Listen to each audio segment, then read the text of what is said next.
നീ അദ്ദേഹത്തെ കണ്ടോ? എനിക്കൊന്നും കാണാൻ സാധിക്കുന്നില്ല. വ്യത്യസ്തമായ ഓളങ്ങൾ.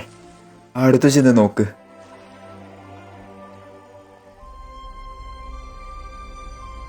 നീ കണ്ടോ? നിന്റെ അച്ഛൻ നിന്നിൽ ജീവിക്കുന്നുണ്ട്. സിംബ,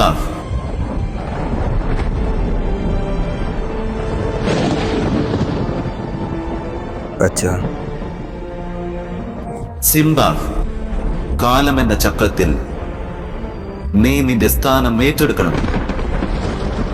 പക്ഷേ അച്ഛാ, നീ ആരാണെന്ന് എപ്പോഴും ഓർമ്മയുണ്ടാവണം. ഒരു യഥാർത്ഥ രാജാവായിരിക്കണം. അച്ഛനോട് ക്ഷമിക്കണം. എനിക്ക് താങ്കളെ പോലെയാകാൻ കഴിയുമെന്നറിയില്ല. ഒരു രാജാവായി ഞാൻ എന്നും അഭിമാനം കൊണ്ടിരുന്നത് ഒരു വിഷയത്തിലാണ്. അത് നീ എന്റെ മകനായതിലാണ്. ഇപ്പൊ എന്തിനാ അച്ഛാ പഴയ കഥയെല്ലാം? ഇല്ല സിംബ, അതൊരിക്കലും മാറില്ല. അച്ഛാ, എന്നെ തനിച്ചാക്കരുത്.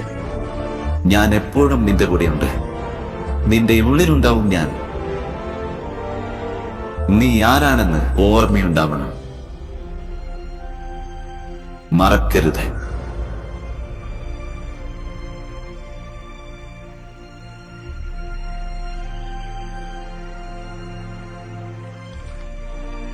അപ്പോൾ ഞാൻ വീണ്ടും ചോദിക്കുന്നു, നീ ആരാണ്?